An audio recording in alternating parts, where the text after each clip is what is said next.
Hello and welcome to Original Bad Bob. I'm Bob, and I want to talk about the impact of the economic downturn that we're experiencing. Now, I've personally been laid off, I've been fired, but I usually got a better job later pretty quickly because there was an economy to go back to. Now, the World Economic Forum is predicting that 3 out of 5 jobs are lost forever. And this is really scary because countries like Spain, for example, age discrimination is rampant. And I would not, at my age, be able to get another engineering position like the ones I enjoyed in the United States. And that's a real consideration as well.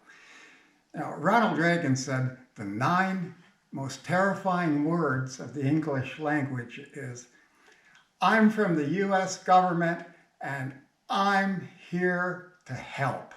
Now, being from the government and being here to help are a rather ridiculous thing to say because we see what's going on right now in Minnesota, Los Angeles, other areas, but mostly in Minneapolis right now.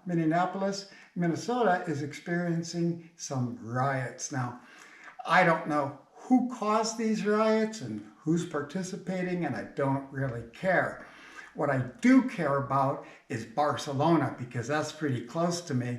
And today they were protesting the closure of the Nissan plant, which is going to directly impact 3,000 employees and up to 25,000 in the supply chain. And they were out burning tires and expressing themselves. Now, these economic downturns are more than just losing jobs and a little bit of money because we can always make more money when we can replace that job.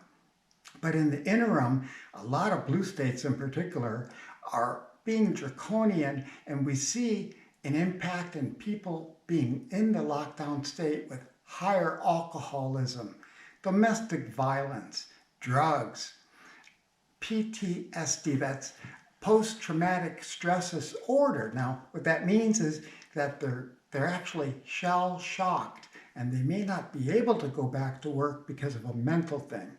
And then again, there's suicide, which sort of just ends the whole problem.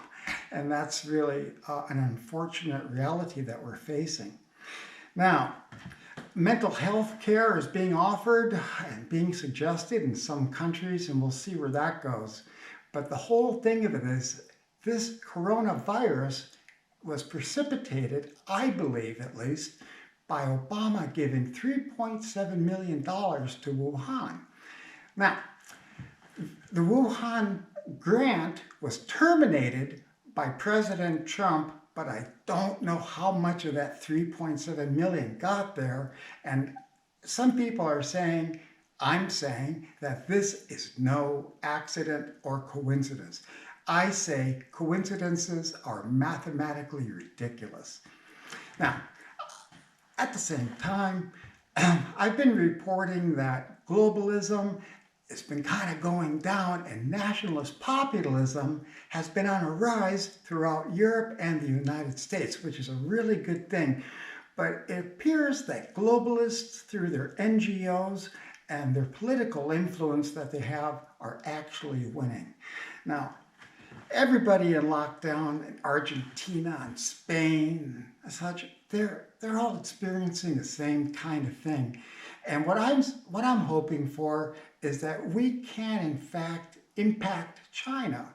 And people are revolting, they're upset. There's protests in France and Spain and Italy. There's going to be protests throughout the United States eventually. And this is a terrible thing. But we have to look at the root cause, and that is Wuhan, China. And how did this get out? And like I say, to think that it just escaped magically, I find that difficult to believe. So in the meantime, what I'm going to do is avoid buying Chinese products as much as possible. If there's an alternative, even if it costs double, if it's a good quality product, I'll go for it. Now, I remember when Radio Flyer moved out of Chicago and went to China. And that broke my heart because those little red wagons were my favorite. At any rate, boycott China if you can. And with that, I'm going to run along. Thank you very, very much for watching.